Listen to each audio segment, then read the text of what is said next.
हाँ जी, तो स्टूडेंट्स ये रहा आपका प्रॉब्लम नंबर 3.89 जिसमें वो कह रहा है कि यूज़ कीजिए लूप एनालिसिस टेक्निक का to find V naught voltage. तो ये जितना ये क्वेश्चन दिखाया गया ना, मुझे तो लगता था कि इसके काफ़ी स्टेप्स होंगे, लेकिन ये इतना लंबा क्वेश्चन है ही कोई नहीं। इसमें ना असल में जो चीज़ हमें चाहिए वो ऑलरेडी इन्होंने मेंशन करके दी हुई है। बस एक हिंट ये है कि बच्चे को लूप एनालिसिस का पता होना चाहिए। अगर किसी बच्चे से ये चीज़ चेक करनी हो ना, किसी बच्चे को लूप एनालिसिस का पता है भी कि नहीं, तो उसको ऐसा क्वेश्चन देना चाहिए। चलें हम स्टार्ट करते हैं। तो वी नॉट वोल्टेज मालूम करना है। सबसे पहला तो स्टेप यही होगा, हमें हर लूप के अंदर एक करंट को क्लॉकवाइज डायरेक्शन में फ्लो करवाना होगा, जो कि असूल है हमारा शुरू से। तो मैं इस लूप के अंदर एक करंट ले रहा हूँ क्लॉकवाइज डायरेक्शन में, I1 के नाम से वेरिएबल इसको दे दिया। इसके लूप के अंदर भी एक करंट को फ्लो करवा दूंगा I2 के नाम से वेरिएबल। उसके बाद इस लूप के अंदर भी एक करंट फ्लो करवा दूंगा I3 के नाम से। ठीक है जी। अब देखें बच्चों, पहले हम बनाएंगे इक्वेशन वी नॉट के लिए। ठीक है जी। वी नॉट के लिए देखें क्या इक्वेशन बनती है। वी नॉट वोल्टेज के ऊपर सीधी सी बात है, ये वोल्टेज है तो ओहम्स लॉ लगाना होगा। इस रेजिस्टर के क्रॉस ये वोल्टेज है, यानी इस रेजिस्टर में से जब दो करंट्स गुजरती हैं तब इसमें वोल्टेज प्रोड्यूस हो रहे हैं, क्योंकि ये दो लूप्स के सेंटर में एक रेजिस्टर लगा हुआ है। तो पहले नंबर पे तो इसकी रेजिस्टेंस आपने लिख के रख लेनी है, यानी कि करंट इंटू रेजिस्टेंस, जैसे कि ओहम्स लॉ का फार्मूला है। अब इसमें से दो करंट्स गुजर रही हैं, लेकिन दोनों की डायरेक्शन अपोजिट है। देखें I2 जो है वो ऐसे जाती है अपनी इसको, और यहाँ से फ्लो करके देखें ना इस कंपोनेंट में से, तो ये ऐसे जा रही है लेफ्ट साइड को, और I3 को फ्लो करके देखें तो ये जाती है राइट साइड को। अब हमें ये कैसे पता चलेगा किसको नेगेटिव साइन दे, क्योंकि एक्शन और रिएक्शन इक्वल तो हो सकते हैं मैग्नीट्यूड में, लेकिन अपोजिट होते हैं डायरेक्शन में। दैट्स वाई मैग्नीट्यूड के साथ माइनस का साइन आ जाता होता है।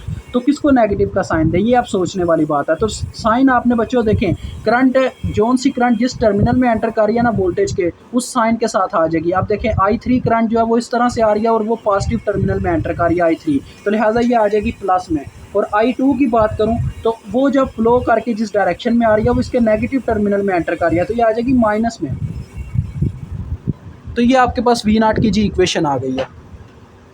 अब असल में हमें यहाँ से साफ जाहिर होता है कि हमें वी नॉट को मालूम करने के लिए I3 और I2 की वैल्यू दरकार है, और कुछ भी नहीं चाहिए हमें इस क्वेश्चन के अंदर। ठीक है जी। तो ज़रा गौर कीजिएगा, यहाँ पे क्या है जी, दो लूप्स हैं जो I2 और I3 है। उन दोनों लूप्स के अंदर एक एक करंट सोर्स यहाँ पे दिया गया है, जो कि एक साइड पे लगा हुआ है, यानी कि दो लूप्स के सेंटर में नहीं आ रहा, जो सुपर लूप या सुपर मैश की कंडीशन बना के क्वेश्चन लंबा कर दे। तो एक एक साइड पे होने की वजह से इन दोनों की वैल्यू हमें पता चल जानी है। अब आप ना उन लूप्स के अंदर जाके पता क्या करें, उनकी करंट्स फ्लो करवा के उन करंट सोर्स के अकॉर्डिंग उनकी डायरेक्शन चेक करें, आपको वैल्यूज़ का पता चल जाएगा। अब देखें, पहले मैं इसकी वैल्यू मालूम करता हूँ। I3 जो है बच्चों ऐसे फ्लो करके देखें, ये करंट सोर्स लगाना, ये जब मैं फ्लो करके उसके करीब लेके जाता हूँ तो ये भी ऐसे डाउनवर्ड जाना स्टार्ट करती है I3 अपनी डायरेक्शन के अकॉर्डिंग, और ये भी डाउनवर्ड जा रही है। दोनों की डायरेक्शन सेम होगी। जब डायरेक्शन सेम है तो वैल्यू भी सेम है। I3 is equal to 2 milli ampere, ये आपके पास वैल्यू आ गई। जब एक साइड पे लगा हो करंट सोर्स, ये एक साइड पे है ना, यानी कि दो लूप्स के सेंटर में नहीं था। इसी तरह से ये 6 मिली भी देखें एक साइड पे लगा हुआ है, दो लूप्स के सेंटर में नहीं आ रहा। डेट्स वाई आप इनकी डायरेक्शन मेजर करके देखें सेम है कि नहीं। अब I2 को मैं जब ऐसे फ्लो करवाता हूँ तो इसके करीब जाके ये जा रही होती है राइट साइड को, वो आ रहा है लेफ्ट साइड को, दोनों की डायरेक्शन होगी अपोजिट।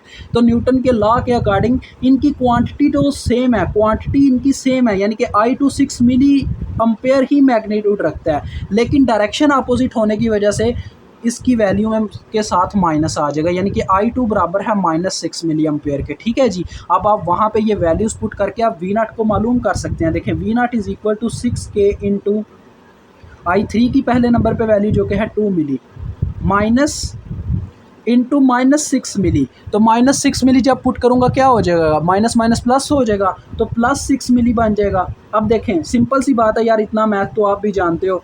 देखो 6 के है साथ में ये 8 हो जाएगा, 8 मिली। 8 6 बार कितना होता है, 48 होता है, और किलो और मिली कैंसिल हो जाएंगे मल्टीप्लाई होने की वजह से। तो लिहाजा सिंपल ये आपके पास आ जाएगा 48 वोल्ट। ये आपका आंसर है जी। मुझे उम्मीद आपको समझ आ गई होगी। अभी आपसे इजाज़त चाहूँगा। खुदा हाफिज़।